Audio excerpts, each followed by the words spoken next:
Hello friends, നമ്മുടെ colour പെൻസിലൊക്കെ ഇട്ട് വെക്കാൻ വേണ്ടിയിട്ട് നമുക്കൊരു വലിയ പെൻസിൽ ഉണ്ടാക്കിയാലോ. ഇതിന് അധികം സാധനങ്ങളൊന്നും വേണ്ട കേട്ടോ. നമ്മുടെ വീട്ടിലുള്ള പഴയ പ്ലാസ്റ്റിക് ബോട്ടിൽസോ അല്ലെങ്കിൽ ടിഷ്യൂ പേപ്പർ റോൾസോ ഒക്കെ മതി, പിന്നെ കുറച്ച് കളർ പേപ്പേഴ്സും. അപ്പോൾ നമുക്ക് എങ്ങനെയത് ഉണ്ടാക്കണമെന്ന് നോക്കിയാലോ. ചാനൽ ആദ്യമായിട്ട് കാണുന്ന കൂട്ടുകാരാണെങ്കിൽ ഒന്ന് സബ്സ്ക്രൈബ് ചെയ്ത് സപ്പോർട്ട് ചെയ്യണേ.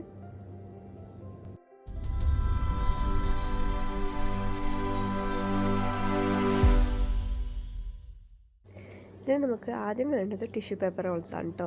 ഇപ്പോൾ നിങ്ങളുടെ കയ്യിൽ ടിഷ്യൂ പേപ്പർ റോൾസ് ഇല്ലെങ്കിൽ കുഴപ്പമില്ല, പഴയ പ്ലാസ്റ്റിക് ബോട്ടിൽസ് ഉണ്ടാവുമല്ലോ, അതെടുത്താലും മതി. അത് പക്ഷേ കട്ട് ചെയ്ത് ആ ഒരു ഷേപ്പിൽ നമ്മുടെ പെൻസിൽ കേസിൻ്റെ ഷേപ്പിലാക്കിയാൽ മതി. ഇനി വേണ്ടത് കുറച്ച് കളർ പേപ്പേഴ്സാണ്. ഇവിടെ ഇപ്പം ഞാൻ യെല്ലോ കളർ പെൻസിലാണ് തീമാക്കിയിരിക്കുന്നത്. അപ്പോൾ ആ യെല്ലോ കളർ പേപ്പർ നമ്മുടെ ടിഷ്യൂ പേപ്പർ റോളിൽ നന്നായിട്ടൊന്ന് ഒട്ടിച്ചു കൊടുക്കുക. ഇനി അടുത്തായിട്ട് നമ്മൾ പിങ്ക് കളർ പേപ്പറാണ് കേട്ടോ യൂസ് ചെയ്യണത്. ഇത് നമ്മൾ പെൻസിലിൻ്റെ ബാക്കിൽ ഇറേസർ ഉണ്ടാവുമല്ലോ, അതിന് വേണ്ടിയിട്ടാണ് ഈ പിങ്ക് കളർ കൊടുത്തേക്കുന്നത്. അപ്പോൾ അതും കൂടി ഒന്ന് നന്നായിട്ട് ഒട്ടിച്ചെടുക്കുക. ഒട്ടിക്കുമ്പോൾ ഇതിൻ്റെ സ്റ്റാർട്ട് ചെയ്യണ പൊസിഷൻ എന്ന് പറയുന്നത് നമ്മൾ ഓൾറെഡി യെല്ലോ പേപ്പർ ഒട്ടിച്ചില്ലേ, ആ പൊസിഷനിൽ നിന്ന് സ്റ്റാർട്ട് ചെയ്യാൻ ശ്രദ്ധിക്കതേ. ഈ ഒരു പൊസിഷനിൽ നിന്ന് സ്റ്റാർട്ട് ചെയ്യാൻ ശ്രദ്ധിക്കുക കേട്ടോ. അല്ലെങ്കിൽ പിന്നീട് അതൊരു അഭംഗിയായിട്ട് വരും. കാരണം നമ്മൾ ഒട്ടിക്കണ എല്ലാ പൊസിഷൻസും സെയിം സൈഡിൽ വരുവാണെങ്കിൽ നമുക്കത് ബാക്ക് സൈഡായിട്ട് യൂസ് ചെയ്യാമല്ലോ. അപ്പോൾ അടുത്തായിട്ട് ഒരു ചെറിയൊരു ആ ഇറേസറിൻ്റെയും പെൻസിലിൻ്റെയും ജോയിൻ ചെയ്യണ ഒരു പോർഷനായിട്ട് ഞാൻ ബ്രൗൺ പേപ്പറാണ് കൊടുത്തത്. ഇവിടെ ബ്ലാക്കോ അല്ലെങ്കിൽ സിൽവർ പേപ്പറോ ഒക്കെ നിങ്ങൾക്ക് കൊടുക്കാം. ഇനി നമുക്കൊരു സർക്കിൾ പോർഷൻ വേണം വൈറ്റ് ചെയ്തതിൽ. അതിൻ്റെ ഒരു സൈഡ് മുറിച്ചതിന് ശേഷം അതൊരു കോൺ ഷേപ്പിൽ ആക്കി മാറ്റുക. അതുപോലെ തന്നെ വേറൊരു ചെറിയൊരു സർക്കിൾ എടുത്തിട്ട് ബ്ലാക്ക് കളർ പേപ്പറിൽ കോൺ ഫോം ചെയ്തിട്ട് പെൻസിലിൻ്റെ ടിപ്പായിട്ടും കൂടി നമ്മൾ ജോയിൻ ചെയ്ത് വെച്ചിട്ടുണ്ട്.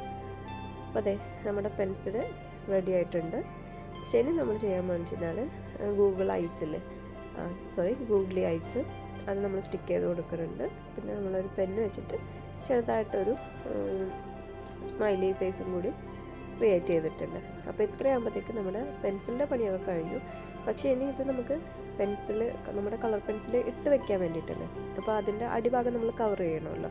അപ്പോൾ അതിന് വേണ്ടിയിട്ടൊരു വേസ്റ്റ് കാർഡ്ബോർഡ് എടുത്തിട്ട് ആ ഒരു സർക്കിൾ വരച്ചു കൊടുക്കുക. എന്നിട്ടത് കട്ട് ചെയ്തിട്ട് നന്നായിട്ട് സ്റ്റിക്ക് ചെയ്ത് കൊടുക്കുക, ഇതുപോലെ. അപ്പോൾ നമ്മുടെ വലിയ പെൻസിൽ റെഡി ആയിട്ടുണ്ട്.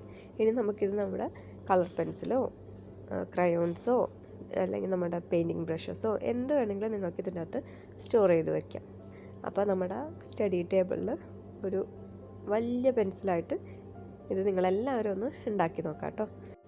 അതുപോലെ നമ്മുടെ ചാനലിലെ വീഡിയോസ് മിക്കവരും സബ്സ്ക്രൈബ് ചെയ്യാതെയാണ് കാണുന്നത്.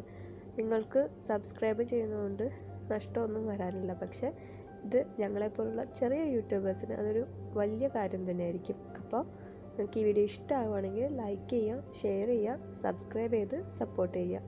താങ്ക്